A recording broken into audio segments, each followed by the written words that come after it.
Hola, soy Sofía. Y el día que me gradué como arquitecta, la culminación de 5 años de sacrificios y noches sin dormir, mi familia me borró por completo.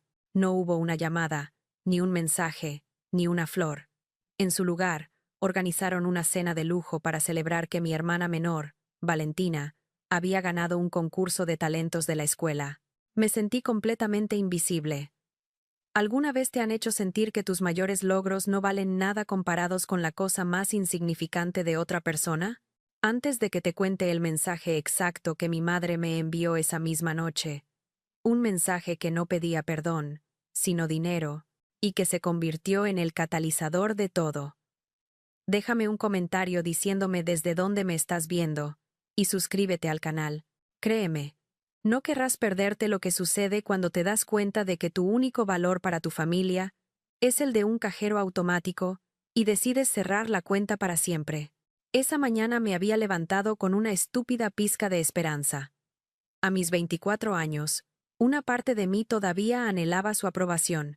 Me puse la toga y el birrete en la soledad de mi pequeño apartamento en Miami, un lugar que era más un refugio que un hogar, la única herencia que me dejó mi abuela. Me tomé una foto, sonriendo con más ganas que alegría real, y se la envié al grupo familiar de WhatsApp. Lo logré, escribí, con un emoji de celebración que se sentía falso. Me senté en el auditorio, rodeada de familias que vitoreaban y lloraban de orgullo, y miré mi teléfono una y otra vez. Nada. El silencio de ellos era más ruidoso que todos los aplausos del lugar. El conflicto no era nuevo. Siempre fui la hija funcional, la responsable, la que se pagó la universidad trabajando de noche mientras ellos vivían una vida de apariencias en su lujosa casa de Coral Gables. Mi hermana de 16 años, Valentina, era la estrella, la hija dorada cuyos caprichos eran órdenes. Sus clases de equitación, sus viajes de verano, sus fiestas, todo era más importante que mis matrículas o mis libros. Yo era el plan B, la inversión segura que debía empezar a rendir frutos para mantener su estilo de vida, incluyendo las cuotas del BMW de mi padrastro, Carlos, que solían pedirme como préstamos, que nunca se pagaban. Recuerdo perfectamente la última vez que visité su casa. En la pared principal del salón, donde antes había una foto de los cuatro, ahora había una nueva. Era la misma foto, pero yo ya no estaba. Me habían recortado digitalmente, dejando solo a Isabela, Carlos y una sonriente Valentina. Cuando pregunté, con un nudo en la garganta, mi madre se encogió de hombros y dijo, la composición quedaba mejor así, más centrada. En ese momento, entendí que no solo era invisible, sino que era un estorbo en su imagen perfecta. Ser recortada de una fotografía es una metáfora brutal de cómo te ven en sus vidas, como un extra que se puede eliminar sin pensarlo 2 veces. Esa noche, después de la ceremonia, volví a mi apartamento con el diploma en una mano y el teléfono en la otra, sintiendo un vacío inmenso. Abrí las redes sociales por inercia, y fue entonces cuando lo vi. Mi madre había publicado un álbum de fotos titulado Celebrando a nuestra campeona.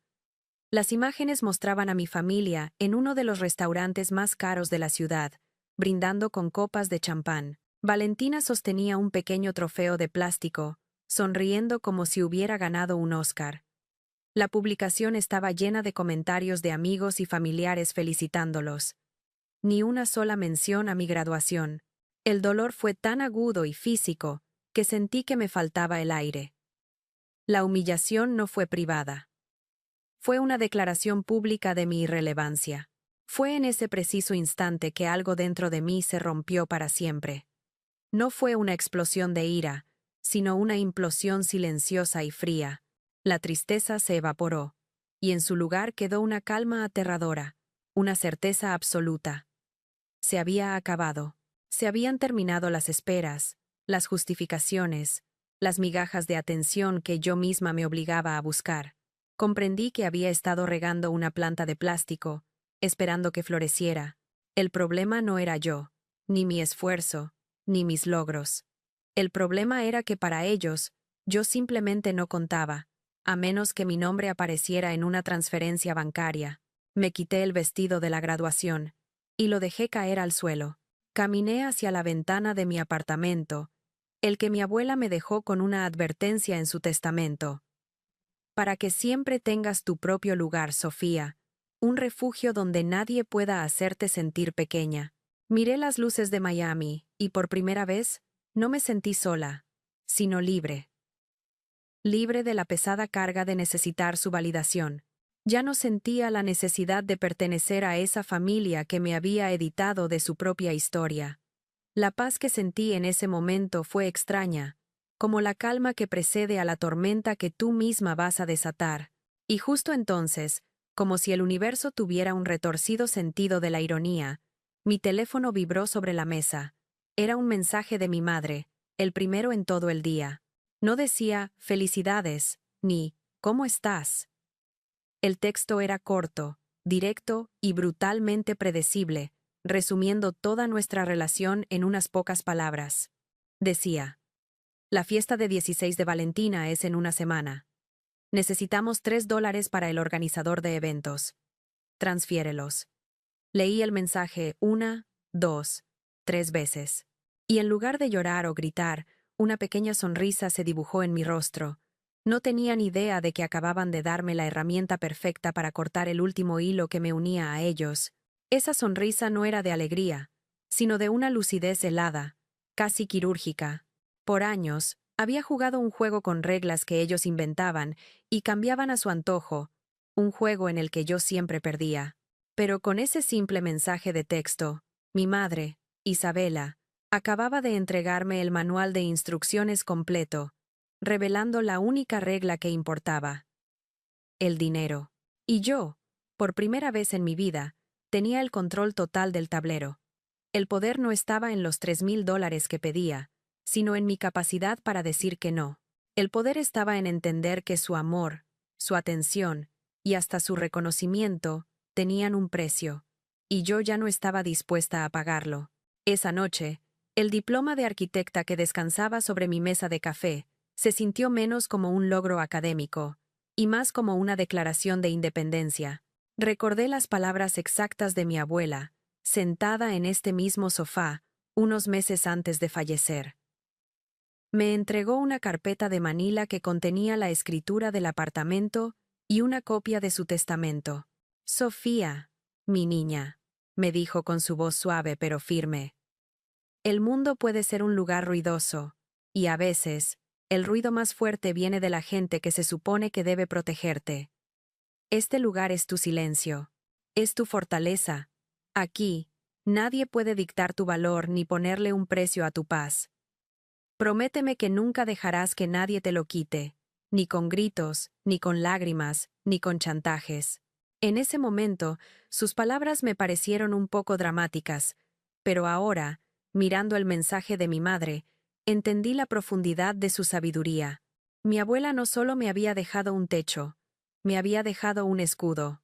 Con una calma que me sorprendió a mí misma, abrí la aplicación de mi banco en el teléfono. Mis dedos se movieron con una precisión deliberada, sin temblar. Busqué el contacto de mi madre. Isabela. Ya no. Mamá. Inicié una transferencia. En el campo del monto, en lugar de los $3 que ella esperaba, tecleé $0. 1 centavo. Era una cantidad tan ridícula, tan insignificante, que se convertía en un grito. Era el valor que ellos le habían dado a mis 5 años de esfuerzo, a mi graduación, a mi existencia. En el campo de la nota, escribí una sola palabra, la que ellos me habían negado todo el día: felicidades. Le di a enviar y observé la confirmación en la pantalla. 1 centavo había sido transferido. 1 centavo para terminar con una vida de sentirme como si no valiera nada. El silencio que siguió al envío fue denso, cargado de una anticipación casi eléctrica. Sabía exactamente lo que pasaría. Primero, la notificación en el teléfono de mi madre. La confusión al ver la cantidad. Luego, la lectura de mi nota, que convertiría su desconcierto en furia. Imaginé la escena en su lujosa casa de Coral Gables. Ella, mostrándole el teléfono a Carlos, su rostro contorsionado por la indignación. Él probablemente, golpeando la mesa y llamándome malagradecida. Valentina, a su lado, quejándose de cómo yo siempre encontraba la manera de arruinar sus momentos especiales. No sentía miedo, ni siquiera ansiedad. Sentía una especie de curiosidad clínica, como una científica observando una reacción química inevitable que ella misma había provocado. La tormenta estaba a punto de desatarse, y yo, por primera vez, tenía el paraguas y el impermeable listos. No tardó ni 5 minutos. Mi teléfono empezó a sonar, con el nombre de Isabela en la pantalla.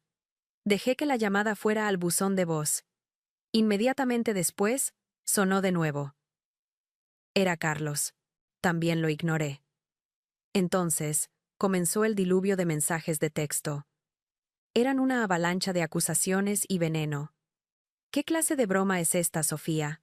Después de todo lo que hemos hecho por ti, nos pagas con esta humillación.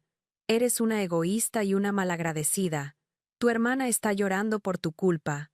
Cada mensaje era un intento desesperado por activar la vieja culpa, por presionar los botones que siempre habían funcionado. Pero los cables habían sido cortados. Leía sus palabras y no sentía dolor, solo una confirmación fría y rotunda de que había tomado la decisión correcta. Esta andanada de insultos, en lugar de debilitarme, me fortaleció. Cada palabra de odio era una prueba más de que su supuesto afecto era puramente condicional. Su amor solo existía cuando yo era útil, sumisa y sobre todo solvente. Recordé todas las veces que me habían llamado para pedirme dinero para la cuota del BMW de Carlos, siempre con la promesa de que, te lo devolvemos el mes que viene, una promesa que se evaporaba tan pronto como la transferencia se completaba. Me di cuenta de que su ira no era por el centavo, sino por la pérdida de control. Había roto el patrón, había dejado de ser su cajero automático personal, y eso los aterrorizaba. Su poder sobre mí se había basado en una ilusión, y yo acababa de encender las luces para mostrar que el mago no era más que un hombre detrás de una cortina. Entre la ráfaga de mensajes de mis padres, apareció uno de un número que no tenía guardado, pero que reconocí al instante. Mi corazón sintió una punzada diminuta, una última y tonta esperanza de que ella, quizás, fuera diferente. Pero el mensaje aniquiló esa ilusión en segundos. Gracias por arruinar la única cosa buena que me ha pasado. Siempre tienes que ser tú, la que busca atención. Espero que estés feliz. No había ni rastro de empatía, ni una pregunta sobre mi graduación, solo la misma narrativa egocéntrica que le habían inculcado. Ella no era una víctima inocente en su sistema, era una participante activa, una aprendiz perfecta de su narcisismo. En ese momento entendí que no solo debía cortar lazos con mis padres, sino con la familia entera. La hija dorada estaba tan perdida como ellos. Con una nueva determinación, me levanté y fui a mi pequeño escritorio. Saqué la carpeta de Manila que mi abuela me había dado. Dentro, la escritura del apartamento y su testamento estaban impecables. Busqué la cláusula que ella me había hecho leer en voz alta. Decía, en un lenguaje legal inequívoco, que la propiedad era transferida a mi nieta, Sofía Méndez, y solo a ella, como su único y exclusivo refugio, libre de cualquier reclamación por parte de cualquier otro miembro de la familia. Mi abuela había visto el futuro. Había anticipado esta misma guerra, y me había dejado la mejor arma posible, la verdad documentada. Saqué los papeles, fui a la impresora que usaba para mis proyectos de arquitectura, y saqué 2 copias de cada documento. Guardé los originales de nuevo en la carpeta, y coloqué las copias en un sobre, dejándolo sobre la mesa de la entrada. Estaba lista. Mientras lo hacía, no pude evitar pensar en su casa en Coral Gables, el escenario de su vida perfecta. Recordé la última vez que estuve allí, la sensación de ser una extraña en el lugar donde crecí. Y, sobre todo, recordé la foto. La imagen de ellos 3, sonrientes y perfectos, colgada en la pared principal, en el espacio exacto donde antes había una foto de los 4. El hueco donde yo debería haber estado era un recordatorio constante, un grito silencioso que decía: no perteneces aquí. Me habían borrado de su pared mucho antes de que yo decidiera borrarlos de mi vida. La diferencia era que su acto fue una anulación cruel y silenciosa, mientras que el mío era un acto de autopreservación, ruidoso y definitivo. Mi plan se estaba volviendo más claro y concreto con cada minuto que pasaba. Esto ya no se trataba solo de una respuesta simbólica. Se trataba de proteger mi futuro, mi paz y mi hogar. Tomé mi teléfono de nuevo, pero esta vez no fue para leer sus mensajes. Busqué en Google cerrajero 24 horas en Miami. Encontré uno con buenas reseñas y marqué el número. Le expliqué al hombre que necesitaba cambiar todas las cerraduras de mi apartamento esa misma noche. Es una emergencia, le dije, y mi voz sonó más firme de lo que nunca la había sentido. Me dio un presupuesto y me dijo que estaría allí en menos de una hora. Colgué el teléfono y sentí que había colocado otro ladrillo en mi fortaleza. Una barrera física, para acompañar la emocional que ya estaba construyendo.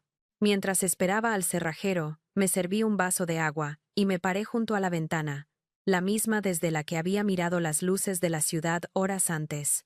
Mi apartamento no era lujoso. No tenía una piscina infinita, ni muebles de diseñador como la casa de mi madre, pero cada rincón estaba lleno de algo que su mansión nunca tendría. Autenticidad y amor incondicional. El legado de mi abuela. El teléfono seguía vibrando sobre la encimera de la cocina, un zumbido furioso e impotente que ya no me afectaba. Era el sonido de un pasado que se negaba a morir, pero yo ya había decidido desconectarle el soporte vital.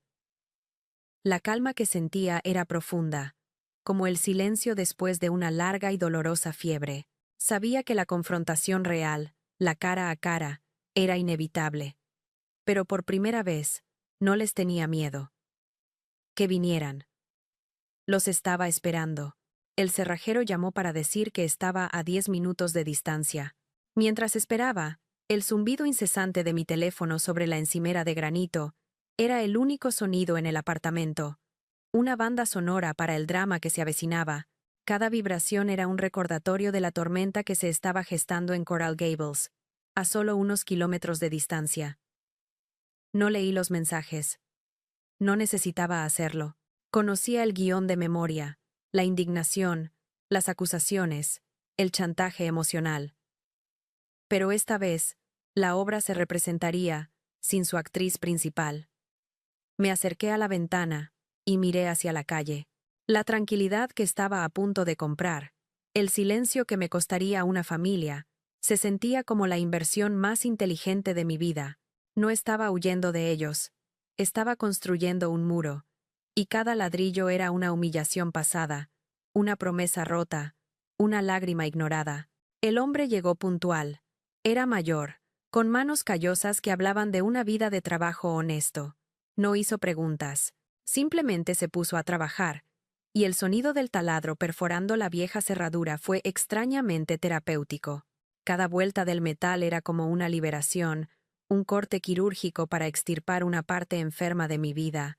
Mientras él trabajaba en la puerta, yo permanecía en el salón, observando cómo las virutas de metal caían al suelo.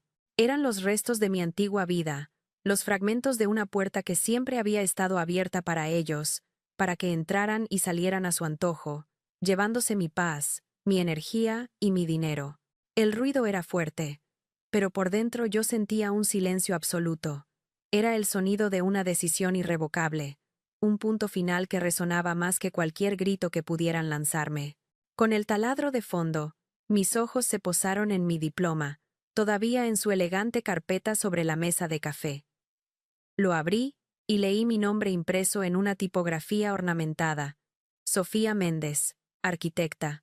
5 años de mi vida resumidos en esas 3 palabras.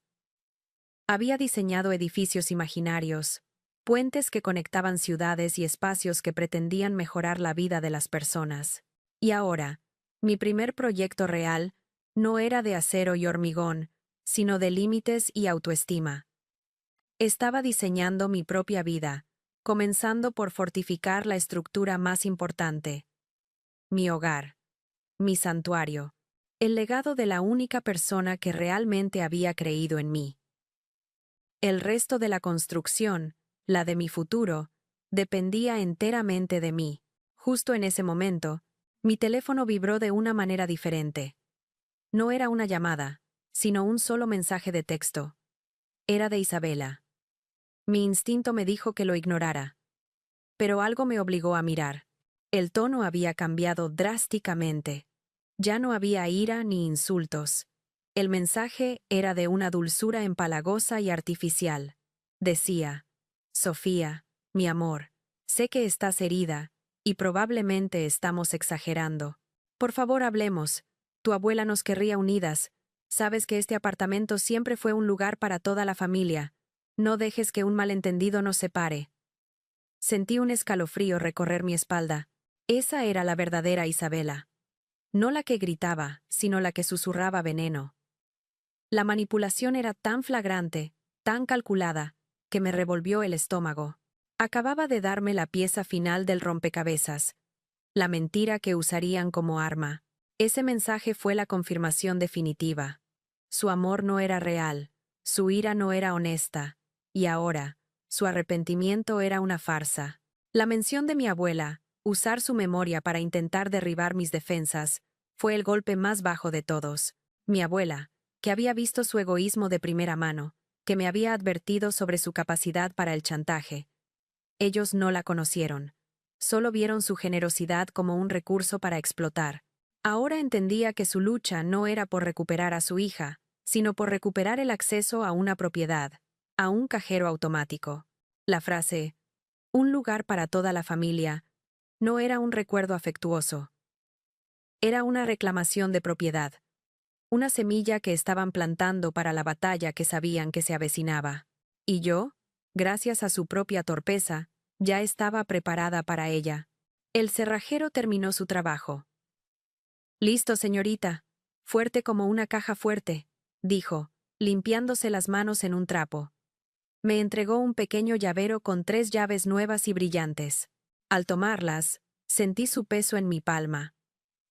Eran frías, sólidas y reales. Eran el símbolo tangible de mi independencia. Le pagué en efectivo, añadiendo una generosa propina. «Gracias. De verdad», le dije. Y él simplemente asintió con una pequeña sonrisa comprensiva, como si supiera que había hecho más que cambiar una cerradura. Cuando cerré la puerta detrás de él, el clic del nuevo cerrojo resonó en el apartamento silencioso. Era un sonido de finalidad, de seguridad. Por primera vez en mi vida, dentro de esas 4 paredes, me sentí completamente a salvo. La fortaleza estaba asegurada. Ahora solo quedaba esperar el asedio. No tuve que esperar mucho. Unos 20 minutos después, el rugido familiar y pretencioso del motor del BMW de Carlos se oyó desde la calle, incluso desde mi piso. Se me aceleró el pulso, un eco de la vieja ansiedad, pero lo controlé rápidamente. Era solo un reflejo condicionado, un fantasma del pasado. Me acerqué a la mirilla de la puerta, mi corazón latiendo con un ritmo firme y frío. Allí estaban, saliendo del coche. Isabela, con su bolso de diseñador y una expresión de mártir. Carlos, con su camisa de marca arremangada, como si viniera a hacer un trabajo sucio. Y detrás de ellos, arrastrando los pies, estaba Valentina, con el teléfono en la mano, probablemente documentando el drama para sus amigas. No parecían una familia preocupada, parecían un escuadrón de demolición. El zumbido del intercomunicador fue agudo y exigente. Lo dejé sonar hasta que se detuvo. Silencio. Luego, unos segundos después, un golpe seco en la puerta. Y otro. Y otro más. «¡Sofía! ¡Abre la puerta ahora mismo! ¡Sabemos que estás ahí dentro!», gritó Carlos. Su voz, amortiguada por la madera maciza, estaba cargada de esa falsa autoridad que siempre usaba cuando no conseguía lo que quería. Me quedé inmóvil, a apenas unos metros de la puerta, respirando lenta y profundamente. Escuchaba su frustración crecer con cada golpe. Era fascinante observar su patrón. Cuando la persuasión fallaba, recurrían a la intimidación. Pero no sabían que la persona al otro lado de esa puerta ya no era la misma niña asustada que siempre cedía. Entonces, la voz de Isabela se unió al coro, estridente y teñida de histeria. Sofía, por el amor de Dios. Esto es ridículo. No puedes echarnos de nuestra propia familia. Esta casa es de tu abuela. Tenemos tanto derecho a estar aquí como tú. Abre esta puerta o la echaremos abajo. Ahí estaba de nuevo. La mentira, dicha en voz alta, en el pasillo, para que cualquier vecino curioso pudiera oírla. Estaban construyendo su narrativa, pintándose a sí mismos como las víctimas, los padres amorosos a los que una hija desagradecida les había cerrado la puerta. No sentía rabia, sino una extraña sensación de validación. Estaban haciendo exactamente lo que yo esperaba, siguiendo mi guión al pie de la letra. Estaban demostrando, mejor de lo que yo podría explicarlo, quiénes eran en realidad. Con una calma que me sorprendió a mí misma, me alejé de la puerta. Dejé que siguieran gritando. Caminé hacia la mesa del salón, donde yacía el sobre blanco con las copias de los documentos. Lo tomé en mi mano, sintiendo el ligero peso del papel, el peso de la verdad. Luego, saqué mi teléfono. Ignoré las notificaciones de llamadas perdidas y mensajes. Abrí la aplicación de notas y comencé a escribir. Anoté la hora exacta en que llegaron. Transcribí las amenazas de Carlos de derribar la puerta. Y, con una precisión meticulosa, escribí la frase exacta de mi madre. Tenemos tanto derecho a estar aquí como tú. No estaba reaccionando. Estaba documentando. Estaba reuniendo pruebas.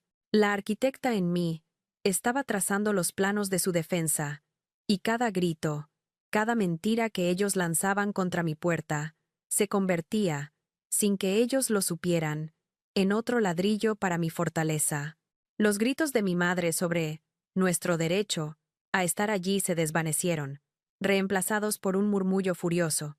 Escuché a Carlos tratando de calmarla, su voz un gruñido bajo y frustrado. Me quedé allí, en el silencio de mi apartamento, sintiendo cómo el poder cambiaba de bando. La puerta, ahora equipada con su nueva cerradura, no era solo una barrera física, era la manifestación de una frontera que yo había trazado en mi propia vida. Cada insulto que lanzaban contra esa madera reforzaba mi decisión. Ya no eran una familia tratando de hablar con su hija, eran intrusos intentando forzar la entrada a una propiedad que ya no consideraban mía, sino suya por extensión, como todo lo demás en mi vida. La arquitecta en mí sonrió irónicamente. Había construido mi primer muro de contención, y estaba funcionando a la perfección. De repente, los golpes y los gritos cesaron. El silencio que siguió fue casi más aterrador que el ruido. Me acerqué de nuevo a la mirilla, conteniendo la respiración.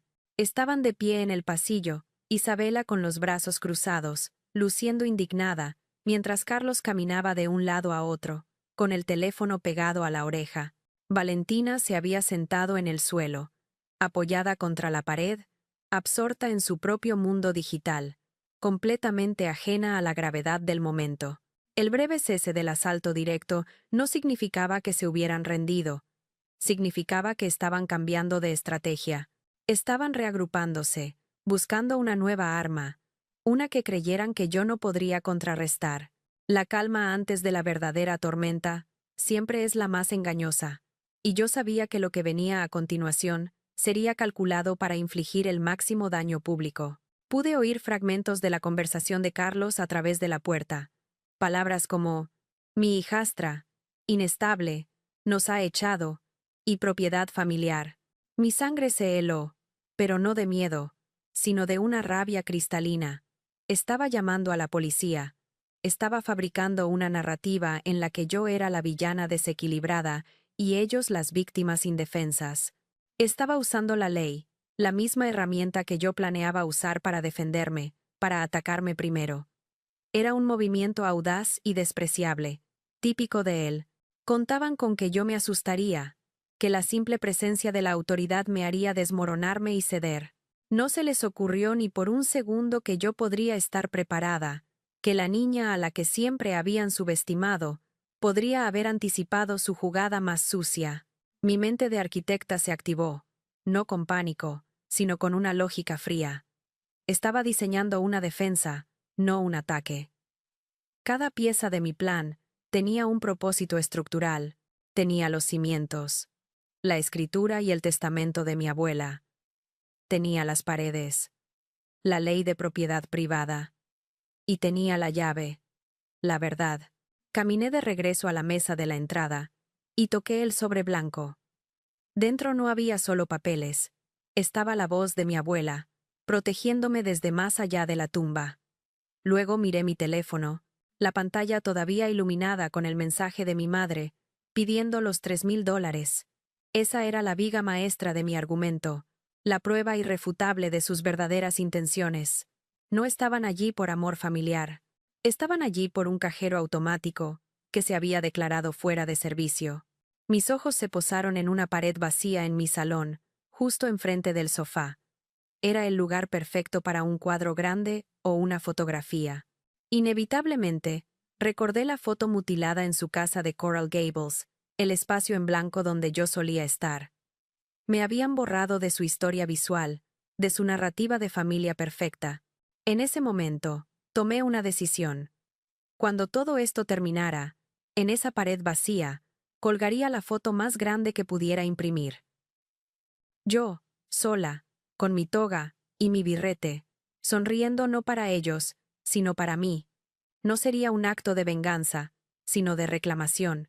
Sería la imagen fundacional de mi nueva vida, una en la que yo era la única protagonista necesaria. Primero fue un eco lejano, una nota discordante en la noche de Miami. El sonido de una sirena, creciendo en intensidad. Se acercaba. Mi corazón dio un vuelco, una reacción puramente física, pero mi mente permaneció en calma. La confrontación que ellos habían iniciado estaba a punto de alcanzar su punto culminante, y el escenario sería el pasillo de mi edificio, con mis vecinos como posible audiencia.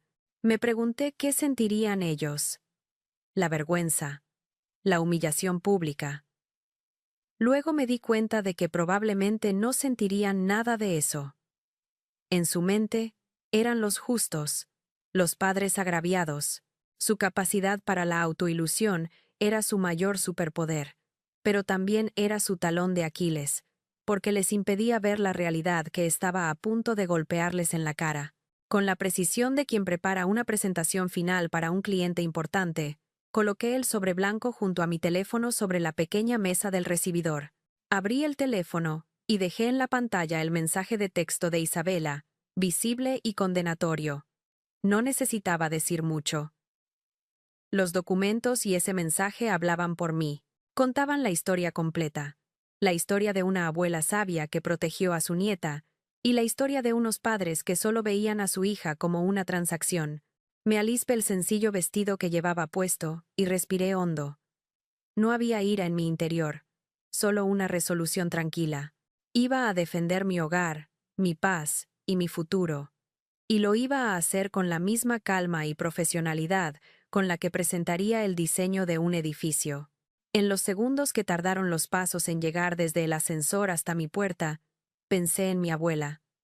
Recordé su mano arrugada sobre la mía cuando me entregó la carpeta de Manila. La dignidad no se negocia, Sofía, me había dicho.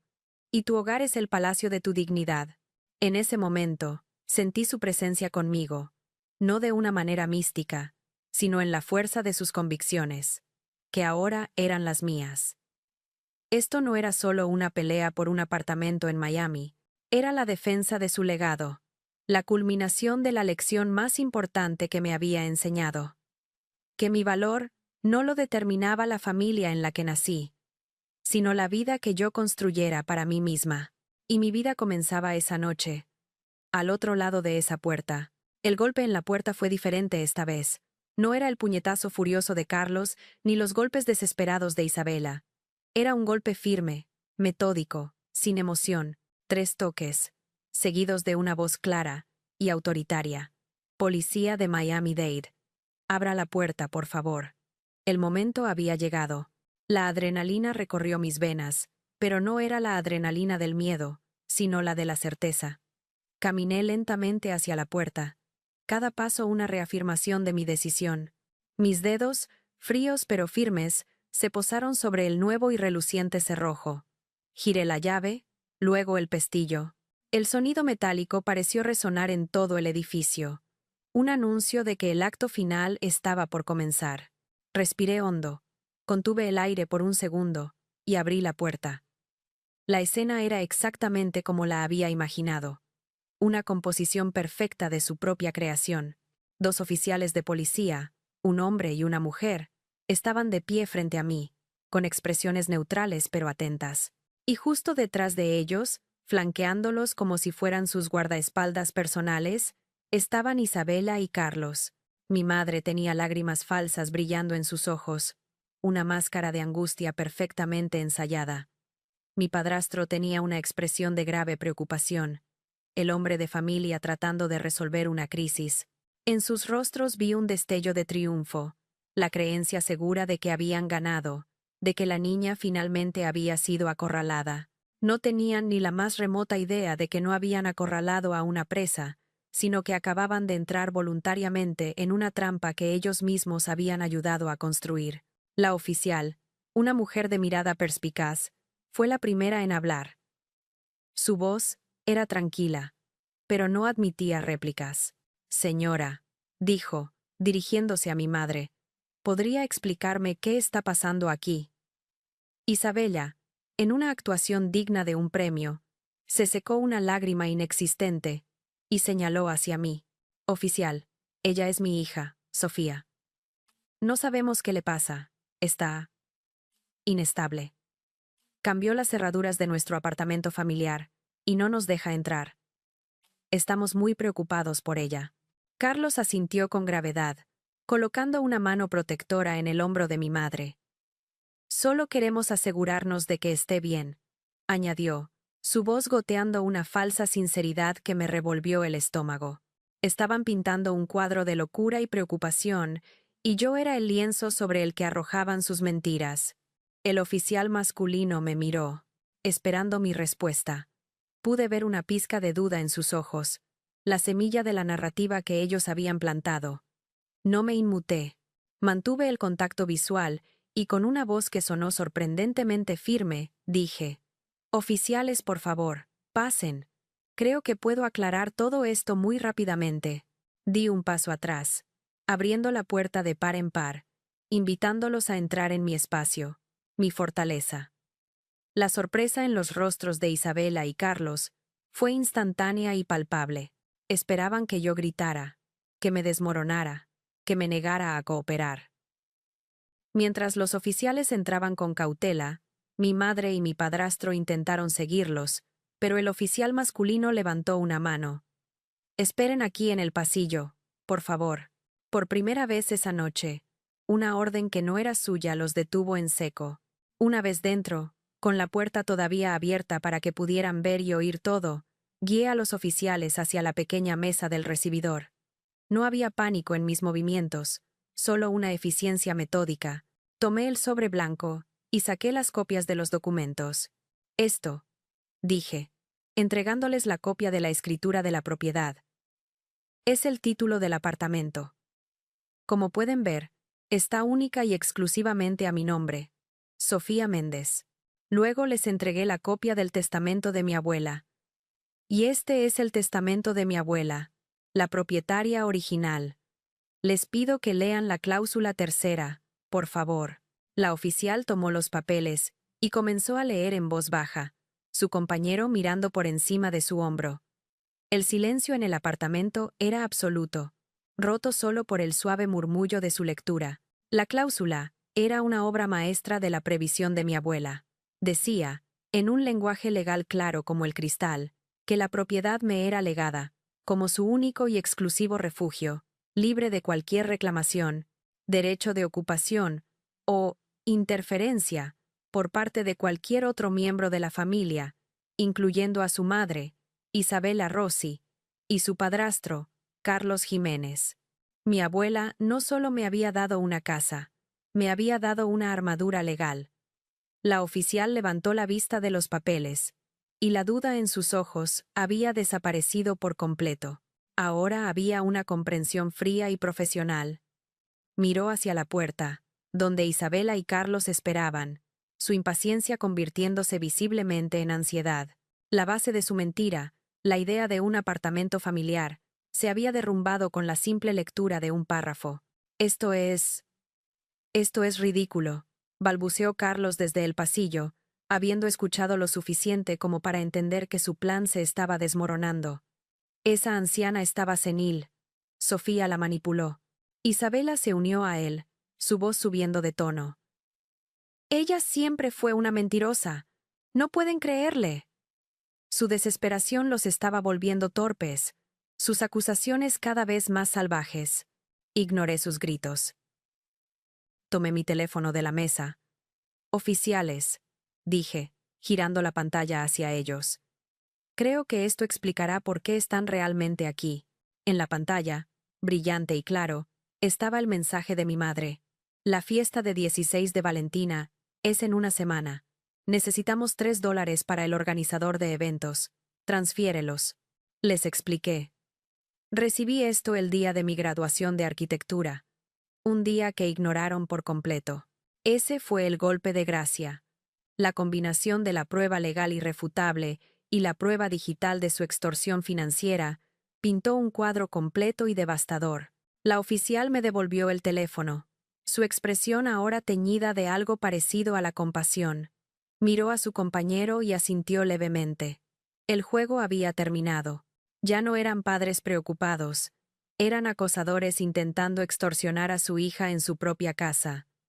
La narrativa que habían construido con tanto cuidado se había hecho añicos contra la dura y fría realidad de los hechos. El silencio de Isabela y Carlos desde el pasillo era ahora un silencio de conmoción. El silencio de quienes han sido expuestos de la manera más pública y humillante posible. Se habían quedado sin mentiras, sin excusas y, sobre todo, sin poder. El oficial masculino se dirigió a la puerta y se plantó frente a mi madre y mi padrastro. Su tono ya no era de investigación, sino de autoridad final. Señora, comenzó, su voz resonando en el pasillo silencioso. Este apartamento es propiedad privada de la señorita Sofía Méndez. Les estoy pidiendo que abandonen las instalaciones de inmediato. Si se niegan a irse o continúan molestando a la residente, tendremos que proceder con una orden de alejamiento y posibles cargos por acoso. Cada palabra fue un clavo en el ataúd de su arrogancia. La ley, la misma que ellos habían invocado para intimidarme, se había vuelto en su contra de la forma más contundente posible. La humillación era total, no solo frente a mí, sino frente a la autoridad que ellos mismos habían convocado. El rostro de Isabela se contrajo en una máscara de pura furia. Ya no había lágrimas, solo un odio desnudo y venenoso dirigido hacia mí. Carlos, por su parte, parecía haberse encogido. El hombre grande y autoritario ahora era solo un intruso patético al que le estaban mostrando la puerta. Vi a Valentina, que había estado observando todo desde el final del pasillo, bajar la cabeza, su rostro sonrojado por la vergüenza. En ese momento, la puerta del apartamento de al lado se abrió una rendija y vi a mi vecina, la señora Rodríguez, asomarse con curiosidad. La humillación ya no era privada, era un espectáculo para el edificio. Su imagen perfecta, su fachada de familia adinerada y exitosa de Coral Gables, se estaba desmoronando en el suelo de baldosas baratas de mi pasillo. No dijeron una palabra más. El oficial les hizo un gesto con la cabeza hacia el ascensor, una orden silenciosa. Carlos agarró a Isabela del brazo, quien me lanzó una última mirada, que prometía una guerra que sabía que ya no podía ganar. Se dieron la vuelta y caminaron hacia el ascensor. Su retirada tan carente de dignidad como su llegada había estado llena de arrogancia. Valentina los siguió, sin atreverse a mirarme. Los vi desaparecer dentro de la cabina metálica, las puertas cerrándose y borrando sus figuras de mi vista para siempre. El silencio que dejaron atrás fue el sonido más hermoso que había escuchado en mi vida. Era el sonido de la libertad, el sonido de la paz, el sonido de una victoria que no sabía a triunfo, sino a justicia. Los oficiales se quedaron un momento más. La mujer me ofreció una pequeña y solidaria sonrisa. Hizo lo correcto, señorita Méndez. Si vuelven a molestarla, no dude en llamar. Asentí, incapaz de formular palabras. Les di las gracias y me devolvieron los papeles. Los acompañé hasta la puerta, y mientras se alejaban por el pasillo, me quedé de pie en el umbral, mirando el espacio vacío donde mi familia había estado. No sentía alegría, ni siquiera ira. Sentía un vacío profundo, pero no era un vacío de pérdida. Era el espacio que se crea cuando se elimina algo tóxico, el espacio limpio y preparado para construir algo nuevo, algo mío. Había defendido mi hogar, había honrado el legado de mi abuela, y lo más importante, me había defendido a mí misma. Cerré la puerta lentamente. El clic del nuevo cerrojo al encajar en su lugar fue definitivo. Un punto final a un capítulo de mi vida que había durado demasiado. Me apoyé contra la madera sólida, sintiendo su frescura contra mi espalda. Exhalé un suspiro largo y tembloroso, liberando años de tensión, de dolor, de sentirme invisible.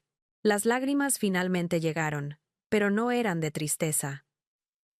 Eran lágrimas de alivio, de una catarsis tan profunda que sacudió todo mi cuerpo. Estaba sola en mi apartamento, en mi fortaleza, y por primera vez, la soledad no se sentía como un castigo, sino como un santuario. La batalla había terminado. Había sobrevivido al asedio, y en el silencio que siguió, comencé a escuchar una voz que había sido silenciada durante mucho tiempo. La mía. A la mañana siguiente, me desperté con una sensación que no había experimentado en años. Ligereza. El sol de Miami se filtraba por la ventana, no como un recordatorio de otro día de lucha, sino como una promesa. El silencio en el apartamento era absoluto, ya no estaba salpicado por la ansiosa espera de un mensaje o una llamada. Hice café y me senté en el sofá, el mismo lugar donde mi abuela me había dado la carpeta de Manila. Miré mi diploma sobre la mesa de café, y por primera vez lo vi no como un trofeo que necesitaba su validación, sino como mi propia llave personal, la que abría la puerta a un futuro que yo, y solo yo, diseñaría. El peso de su desaprobación, una carga que había llevado sobre mis hombros durante 24 años, simplemente se había evaporado durante la noche. Mi primer acto consciente de libertad fue tomar mi teléfono. Con una calma casi ceremonial, abrí mi lista de contactos. Encontré el nombre de Isabela. Lo presioné y seleccioné bloquear contacto. Una pequeña ventana de confirmación apareció. ¿Estás segura? Sonreí y presioné. Bloquear. Hice lo mismo con Carlos. Finalmente, llegué al nombre de Valentina. Dudé por un microsegundo, un último vestigio de hermandad, pero luego recordé su mensaje, su complicidad. Presioné bloquear. Luego fui a mis redes sociales y, uno por uno, los eliminé y bloqueé de todas las plataformas. No fue un acto de ira, sino de higiene emocional. Estaba limpiando mi casa, mi vida, de una toxicidad que ya no estaba dispuesta a tolerar. Cada clic era un ladrillo más en el muro, un sello final en la puerta que había cerrado la noche anterior. Un par de semanas después, recibí un correo electrónico de un abogado que representaba a Isabela y Carlos. Era una carta intimidatoria, llena de lenguaje legal pomposo, que sugería que impugnarían el testamento de mi abuela alegando influencia indebida y falta de capacidad mental. Mi viejo yo se habría aterrorizado, pero la nueva Sofía simplemente reenvió el correo a un abogado especializado en sucesiones que había encontrado en línea. Su respuesta fue rápida y tranquilizadora. El testamento era hermético, redactado por un bufete de primer nivel, y la cláusula que me protegía era inexpugnable. La demanda de mis padres no era más que un último intento desesperado por asustarme para que les diera dinero. Siguiendo el consejo de mi abogado, no respondí. Simplemente archivé el correo y seguí con mi vida. Nunca más volví a saber de ellos por la vía legal. Fiel a mi promesa, tomé la foto de mi graduación, la que les había enviado y que nunca recibió respuesta, y la mandé a imprimir en un lienzo grande, de casi 1 metro de ancho. Cuando llegó, la desempaqué con cuidado. Allí estaba yo, sonriendo, con la toga y el birrete, una imagen de pura y solitaria determinación. La colgué en la pared principal de mi salón, el espacio que había dejado vacío intencionadamente. Ahora, cada vez que entraba en mi casa, lo primero que veía no era un recordatorio de quienes me habían excluido, sino una celebración de la persona que había luchado por salir adelante a pesar de ellos. La foto recortada en su casa de Coral Gables había sido su declaración. Este lienzo, en mi hogar, era la mía. Era el ancla visual de mi nueva identidad. Unos meses más tarde, una tía lejana, la única de la familia de mi madre que ocasionalmente me enviaba un mensaje para saber cómo estaba, me contó que las cosas no iban bien en Coral Gables. Sin mis préstamos para cubrir sus excesos, la fachada de lujo había comenzado a agrietarse. Aparentemente, Carlos tuvo que vender su preciado BMW para hacer frente a unas deudas. Se habían mudado a una casa más pequeña, en un barrio menos ostentoso. No sentí ninguna satisfacción maliciosa, ninguna alegría por su desgracia. Sentí una profunda y triste indiferencia.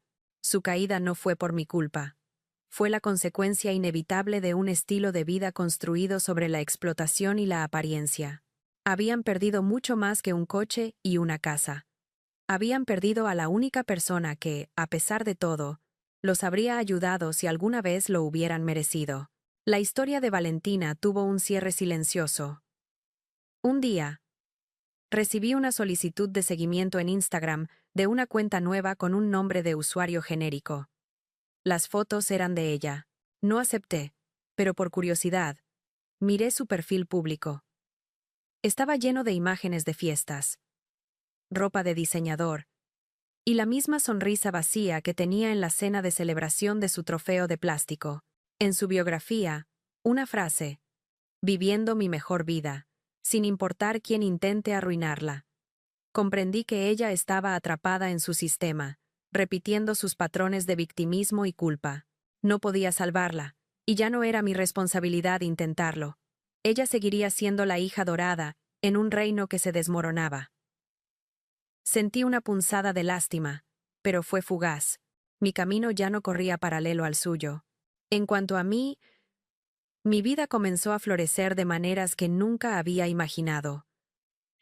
Conseguí un trabajo como arquitecta junior en una prestigiosa firma en Brickell. Mis jefes valoraban mis ideas y mi ética de trabajo.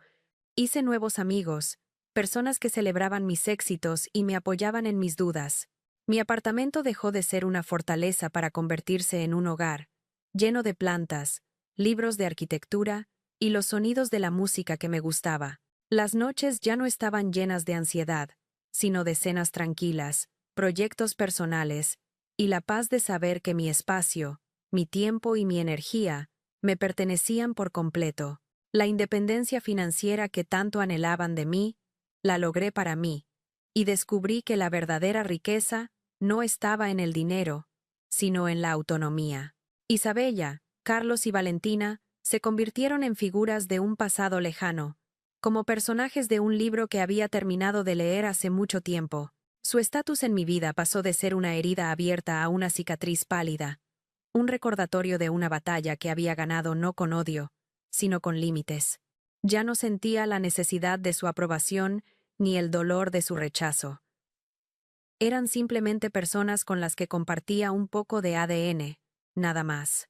La familia que me había borrado de su foto ahora estaba completamente borrada de mi presente y de mi futuro, no por venganza, sino por una cuestión de supervivencia y de amor propio. A veces, por la noche, me paro junto a la ventana y miro las luces de Miami, las mismas luces que contemplé en mi noche más oscura. Ya no veo una ciudad solitaria, sino un lienzo de posibilidades infinitas. Mi abuela me dejó un apartamento, pero el verdadero legado que me dio fue la comprensión de que el hogar no es un lugar que heredas, sino uno que construyes, y yo había construido el mío, no con ladrillos y cemento, sino con coraje, verdad y la decisión inquebrantable de nunca más permitir que nadie, nunca más, me hiciera sentir invisible. Y en esa paz, en esa calma ganada a pulso, finalmente me sentí completa. Si has llegado hasta el final de mi historia, es probable que sepas lo que se siente ser invisible, en el único lugar donde se supone que deberías ser visto. Sabes lo que es luchar por un gramo de reconocimiento, mientras otros reciben aplausos por simplemente existir. La lección más grande y dolorosa que aprendí no es que la gente puede ser cruel, sino que tu valor no es una acción que sube o baja en el mercado de la opinión ajena. Es un valor intrínseco, una constante. Durante años, busqué mi reflejo en los ojos de mi familia y solo encontré un espacio en blanco, como en esa fotografía. La verdadera graduación, la que realmente importó, fue el día que dejé de buscarme en sus ojos y empecé a verme en los míos. Aprendí que la palabra familia es un verbo, no un sustantivo. No se trata de la sangre que compartimos, sino del respeto que nos damos, del apoyo que nos ofrecemos y del amor que demostramos. Mi abuela, con su sabiduría silenciosa, fue más familia para mí que aquellos con los que compartí un techo durante mi infancia. A veces, la familia que elegimos, esos amigos que se convierten en hermanos, esos mentores que nos guían, es la que realmente nos ayuda a construir los cimientos de nuestra vida. No tengas miedo de alejarte de un edificio tóxico solo porque lleva la etiqueta de familia. A veces, la demolición es el primer paso para construir el hogar que realmente mereces. Poner límites no es un acto de guerra, es un acto de paz. Durante años, pensé que ser una buena hija significaba tener las puertas siempre abiertas, la cartera disponible y el corazón dispuesto a ser pisoteado una y otra vez. Pero esa puerta que cerré, esa cerradura que cambié, fue el acto de amor propio más grande de mi vida. No lo hice para castigarlos, lo hice para protegerme. Tus límites le enseñan al mundo cómo tratarte. Y si alguien se enfada porque has construido una valla para proteger tu jardín, es porque se beneficiaba de poder entrar y pisotear tus flores sin permiso. Tu paz es tu posesión más valiosa. Defiéndela como la fortaleza que es. La verdadera victoria no fue verlos humillados en el pasillo frente a la policía. No encontré alegría en su derrota. La verdadera victoria llegó a la mañana siguiente, en el silencio de mi apartamento, con una taza de café en la mano, sintiendo una ligereza que había olvidado que existía. La victoria es la paz. Es la libertad de no tener que revisar el teléfono con ansiedad, de no tener que preparar mentalmente una defensa para cada conversación. La meta no es la venganza, es la indiferencia. Es llegar a un punto en el que sus vidas, sus dramas y sus opiniones son solo un ruido lejano que ya no tiene el poder de perturbar tu calma. No esperes un cierre de quienes te rompieron. No esperes una disculpa, ni un momento de revelación en el que finalmente entiendan el daño que causaron. Yo nunca lo recibí, y he llegado a entender que nunca lo necesitaré. El cierre no es una puerta que ellos te abren, es una que tú decides cerrar por tu cuenta. Es aceptar que no puedes cambiar a las personas, pero sí puedes cambiar cuánto acceso tienen a ti y a tu energía. Tu sanación comienza en el momento en que dejas de esperar que ellos participen en ella. Mi historia no es sobre una herencia o un apartamento. Es sobre heredar tu propio valor. La escritura que mi abuela me dejó era de papel, pero el verdadero legado fue la lección de que yo era la única propietaria de mi vida, de mis logros y de mi futuro. El centavo que les transferí no fue solo un acto de desafío, fue una declaración de mi nuevo valor. Simbolizaba el precio que ellos le ponían a mi existencia, y al enviarlo, me liberé de su tasación para siempre. Ya no era un activo en su cartera, sino la arquitecta de mi propio destino. Si mi historia resuena contigo, si alguna vez te han hecho sentir que tus logros no valen nada, o que tu único propósito es servir a los demás, quiero que sepas que no estás solo. Tu valor no lo define quien te ignora, sino quien decides ser cuando finalmente dejas de buscar su aprobación. Comparte esta historia con alguien que necesite recordar su propio poder, y no olvides suscribirte al canal. Juntos, podemos construir una comunidad donde cada uno de nosotros sea el protagonista de una historia que valga la pena contar. Porque tu vida es tu diseño más importante. Asegúrate de que seas tú quien sostiene los planos.